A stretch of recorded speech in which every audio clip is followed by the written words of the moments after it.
जय भगवान विष्णु की जय, माता लक्ष्मी की जय, भगवान शंकर की जय। माँ पार्वती, माता पार्वती की कृपा सदा आप पर बनी रहे तथा आपके घर में माँ लक्ष्मी की सदा निवास करे। आइए जानते हैं कार्तिक मास में कथा अध्याय 20 के बारे में। पवित्र कार्तिक मास की हार्दिक शुभकामनाएं। माँ शारदा की प्रेरणा, स्वयं संहाय। कार्तिक महात्म का लिखूं यह 20वां अध्याय। अब राजा पृथु ने पूछा, हे देवर्षि नारद, इसके बाद युद्ध में क्या हुआ तथा वह दैत्यराज जलंधर किस प्रकार मारा गया? कृपया मुझे वह कथा सुनाइए। नारद जी बोले, जब गिरिजा वहां से अदृश्य हो गई और गंधर्वी माया भी विलीन हो गई, तब भगवान वृषभ ध्वज चैतन्य हो गए। उन्होंने लौकिकता व्यक्त करते हुए बड़ा क्रोध किया और विषमतमना जलंधर से युद्ध करने लगे। जलंधर शंकर के बाणों को काटने लगा, परंतु जब काट न सका तब उसने उन्हें मोहित करने के लिए माया की पार्वती का निर्माण कर अपने रथ पर बांध लिया। तब अपनी प्रिया पार्वती को इस प्रकार कष्ट में पड़ा देख लौकिक लीला दिखाते हुए शंकर जी व्याकुल हो गए।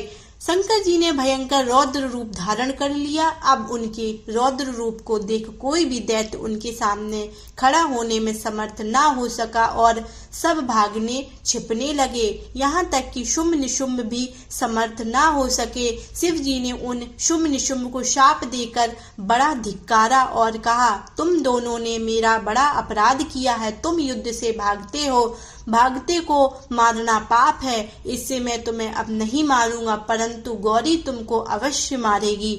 शिव जी के ऐसा कहने पर सागर पुत्र जलंधर क्रोध से अग्नि के समान प्रज्वलित हो उठा।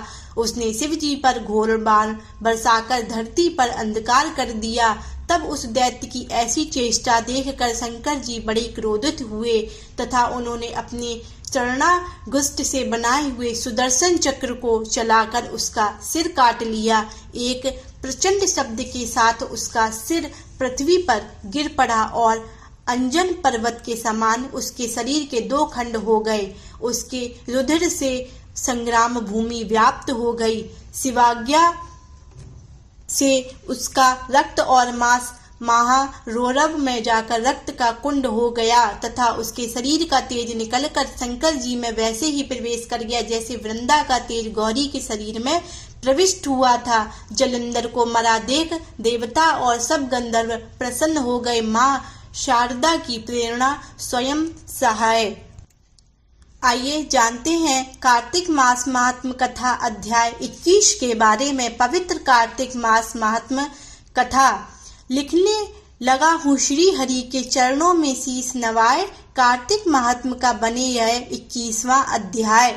अब ब्रह्मा आदि देवता नतम मस्तक होकर भगवान शिव की स्तुति करने लगे। वे बोले, हे देवादिदेव, आप प्रकृति से परे पार ब्रह्म और परमेश्वर हैं। आप निर्गुण निर्विकार व सबके ईश्वर होकर भी नित्य अनेक प्रकार के कर्मों को करते हैं। हे प्रभु, हम ब्रह्मा आदि समस्त देवता आपके दास हैं। हे शंकर जी, हे देवेश, आप प्रसन्न होकर हमारी रक्षा कीजिए। हे शिव जी, हम आपकी प्रजा हैं तथा हम सदैव आपकी शरण में रहते हैं। नारद जी राजा पृथु से बोले, जब इस प्रकार ब्रह्मा आदि समस्त देवताओं एवं मुनियों ने भगवान शंकर जी को अपने अनेक प्रकार से स्तुति करके उनके चरण कमलों का ध्यान किया, तब भगवान शिव देवताओं को वरदान देकर वहीं अंतर्धान हो गए। उसके बाद शिव जी का यशोगान करते हुए सभी देवता प्रसन्न होकर अपने अपने लोक को चले गए। इसी प्रकार भगवान शंकर के साथ सागर पुत्र जलंधर का युद्ध चरित्र पुण्य प्रदान करने वाला तथा समस्त पापों को नष्ट करने वाला है। यह सभी सुखदायक और शिव जी को भी आनंददायक है। इन दोनों आख्यानों को पढ़ने एवं सुनने वाला सुखों को भोग कर अंत में अमर पद को प्राप्त करता है। जय भगवान विष्णु की जय, भगवान शंकर की जय, माता लक्ष्मी की।